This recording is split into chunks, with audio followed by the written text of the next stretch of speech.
জাহাজের অ্যাঙ্করের অজানা তথ্যগুলো আপনাকে হতবাক করবে। কখনো ভেবেছেন বিশাল আকৃতির দানবাকৃতির জাহাজগুলো কিভাবে থামানো হয়? কয়েক হাজার টনের বিশাল জাহাজ থামিয়ে রাখতে ব্যবহার করা হয় এক টুকরো লোহার জিনিস, যেটাকে আমরা অ্যাঙ্কর বলি। এই অ্যাঙ্করের ওজন কখনো কখনো একটা ট্রাকের চেয়েও বেশি।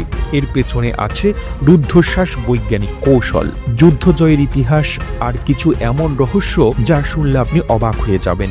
সবচেয়ে মজার ব্যাপার হচ্ছে অ্যাঙ্কর মানে কিন্তু শুধু পানিতে নিক্ষেপ করা লোহার বিশাল একখানা টুকরো নয়। এটাকে বলা হয় নৌযানগুলোর বিশ্রাম ঘর। কিন্তু এই বিশ্রাম ঘর তৈরি হয় অত্যন্ত পরিকল্পিত জ্যামিতি, পদার্থবিদ্যা আর প্রকৌশলের উপর ভিত্তি করে। একটি বড় সমুদ্র জাহাজের অ্যাঙ্কর সাধারণত 10 থেকে 20 টন পর্যন্ত হয়ে থাকে। আর এই অ্যাঙ্কর পড়ে থাকলেও সেটাকে শুধু তার ওজন দিয়ে না, বরং বিশেষ ডিজাইন দিয়ে মাটির নিচে আটকে রাখা হয়, যাতে ঢেউ, জোয়ার ভাটা, বাতাসের দৌড়ে সেটি সরে না যেতে পারে। আরও চমকপ্রদ তথ্য হলো সব অ্যাঙ্কর সমান নয়। সমুদ্রের তলদেশ যেমন বালুময়, কাদাযুক্ত বা পাথরে হতে পারে, ঠিক তেমনিভাবে অ্যাঙ্করের আকার আর স্টাইলও হয় ভিন্ন ভিন্ন। বিখ্যাত টাইটানিক জাহাজের অ্যাঙ্কর তৈরি হয়েছিল প্রায় 15 টনের মতো লোহা দিয়ে। সেটিকে একসাথে তৈরি করেছিল 20 জন দক্ষ শ্রমিক, যেটা এত বড় ছিল যে সেটিকে এক জায়গা থেকে আরেক জায়গায় নেওয়ার জন্য ঘোড়ার গাড়ি লেগেছিল 20টিরও বেশি।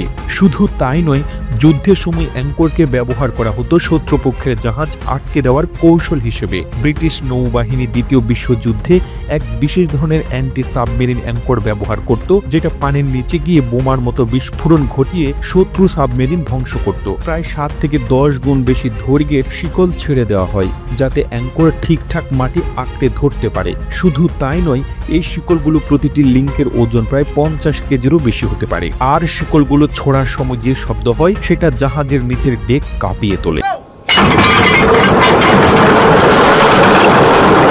আমরা যখন দেখি একটা জাহাজ স্টেপ মাঝ দরিয়ায় দাঁড়িয়ে আছে, অনড় স্থির, তখন মনে হয় এটা বুঝে খুব সহজ একটা ব্যাপার। কিন্তু এর পেছনে কাজ করছে শত বছরের নেভাল ইঞ্জিনিয়ারিং, আধুনিক প্রযুক্তি আর হাজার হাজার মানুষের অভিজ্ঞতার যোগফল। এমনকি আজকের দিনে এসে অনেক অ্যাঙ্কর হয় সম্পূর্ণ স্বয়ংক্রিয়। শুধু কমান্ড দিলেই সে নিজে নিজে নির্ধারিত গভীরতায় গিয়ে আটকে পড়ে, আবার প্রয়োজন হলে নিজেই উঠে আসে। নতুন কিছু অ্যাঙ্কর বানানো হচ্ছে স্মার্ট মেটাল দিয়ে, যা পানির তলের চাপ বুঝে নিজের আকৃতি সামঞ্জস্য করতে পারে। অনেক নাবিকরা বিশ্বাস করত অ্যাঙ্কর ফেলানোর আগে বিশেষ মন্ত্র পড়তে হয়, না হলে তার ঠিকমতো কাজ করবে না। কিছু কিছু জায়গায় অ্যাঙ্করকে নৌ দেবতার প্রতীক হিসেবেও পূজা করা হতো। আবার অনেক নাবিক নিজের শরীরে অ্যাঙ্করের ট্যাটু করিয়ে রাখত, যাতে নিরাপদ যাত্রার আশীর্বাদ মেলে। প্রতিবেদনটি তৈরিতে তথ্য ও উপাত্তের সাহায্য নেওয়া হয়েছে দূরবীন নামক ফেসবুক পেজ থেকে। আর এতক্ষণ আপনারা সঙ্গে ছিলেন বিশ্ব বাংলার। সেই সঙ্গে আপনি বাংলাদেশের কোন জেলা থেকে এই ভিডিওটি দেখছেন আমাদের কমেন্ট করে জানান।